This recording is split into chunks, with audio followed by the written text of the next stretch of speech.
hoje, por exemplo, quais são as principais hipóteses de um quadro depressivo. Isso eu explico também lá no meu canal. E eu entendo que assim, você não precisa decorar isso. Tá? E o fato é você pegar tudo isso e traçar um plano prático, porque senão fica uma coisa também, ai, o que eu faço, né? E isso gera muita angústia para quem está sentindo um quadro depressivo ou quem tem um familiar. Assim, você ter um monte de coisas e você não saber para onde você vai, você atira para todos os lados. Então, é só para entender qual que é o conhecimento atual, né, da medicina de uma forma assim, bem simples. Tá? Não é só isso, mas eu estou simplificando para poder traduzir. Então, a gente tem basicamente 3 componentes, né, principais. Acredita-se que começa com um processo inflamatório, mas inflamação, o que tem a ver com inflamação? Né? O pessoal não fala agora para tudo. É uma inflamação, da onde que vem? Pessoas que passam por estresse repetido, e aí entra traumas, entra abuso, entra privação, entra guerra, entra, enfim, bullying, entra questões paternais aí inadequadas, uma série de questões. Isso vai fazendo com que haja um predomínio de um sistema inflamatório no corpo. A inflamação é a reação do corpo para lidar com inimigos, né? Para lidar com vírus, com bactérias, com coisas que estão agredindo o corpo. Então, a inflamação é uma reação muito intensa para atacar coisas que estão agredindo. O problema é que se essa reação fica durante muito tempo ou com uma agressão crônica, ela começa a atacar o próprio corpo. Então, desculpa te interromper, mas claro. essa inflamação, ela surge no nosso corpo para proteger a gente de um trauma, por exemplo, uma situação estressante. Isso, mas isso qualquer trauma, tanto físico quanto psicológico. Então, você cortou a mão, vai ter uma inflamação lá. Se você está passando por períodos onde você está sendo agredido psicologicamente, agressão verbal, você não está dormindo bem, você não recebe afeto de forma adequada, você não se alimenta bem, ou você se alimenta com comidas, digamos, que são pró-inflamatórias. Se você... uma questão do sono é importante, mas se você, por exemplo, não tem um sedentarismo e começa a ter um acúmulo de células adiposas. Então, são várias questões e todas elas são fatores de risco. Então, o trauma na infância, sim, é um fator de risco. Abuso é um fator de risco. E a hipótese é que tudo isso faz com que o corpo ele entre num estado de estresse. E todo mundo já ouviu isso, né? O estresse aumenta o cortisol, sim, aumenta. E isso é importante, mas que dure pouco tempo.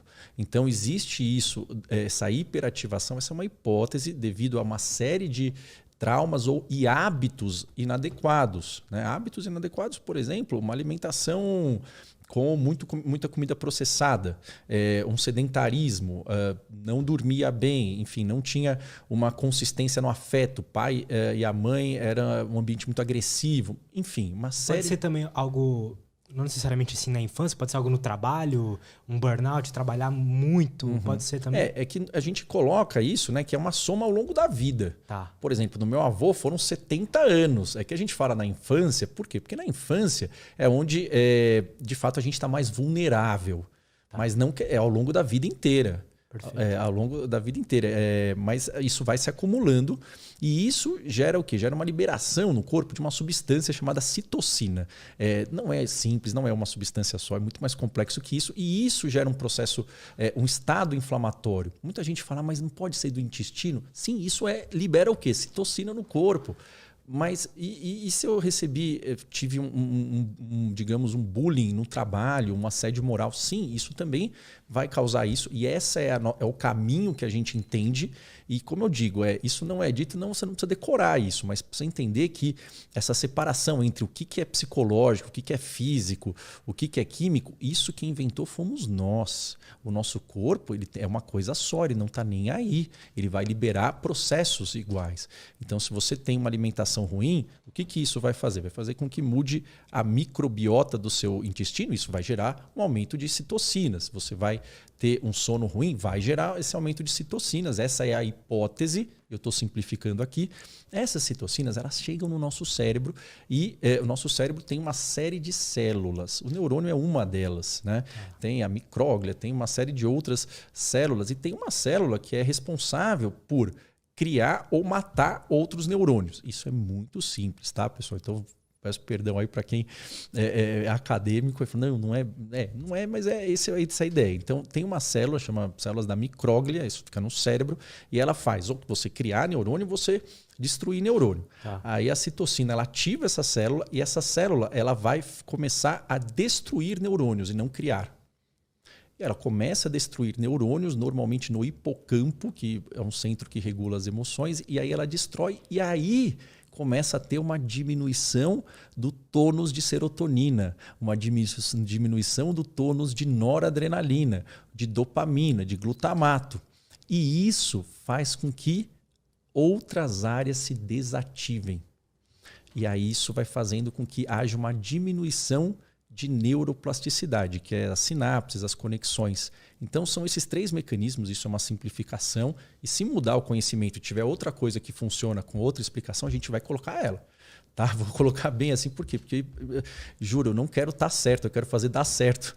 E eu não deixo de acreditar, eu sou contra nenhuma teoria, eu sou a favor do que dá certo. Perfeito. Então, basicamente são esses 3 mecanismos, inflamação, química e neuroplasticidade. Por quê? Porque aí começa a desligar centros do prazer, centros da concentração e centros relacionados à empatia, à parte de socialização, à parte de motivação. Então aí o quadro depressivo ele cursa com uma queda do prazer, uma queda da energia para executar as coisas e um pensamento ruminativo, que é o quê? Que a pessoa ela fica presa num looping de por que aconteceu, por que foi aquilo, por que deu errado. Ela fica presa num looping de pensamento sobre explicações do passado e ela não consegue sair disso. E isso, obviamente... Isso que é um pensamento ruminativo? Isso é a ruminação na depressão. Que, via de regra, a pessoa fica procurando porquê e ela chega sempre a 3 conclusões. Por quê? Porque é desse tipo de circuito, isso tem a ver com uma área ali do córtex órbito-frontal. Eu explico isso para os alunos, né? Até tinha uma live ontem da ansiedade, é um pouco diferente da ansiedade, porque na depressão você fica preso em explicações do passado, no porquê você nunca acha uma causa, só que você acha que vai achar essa causa.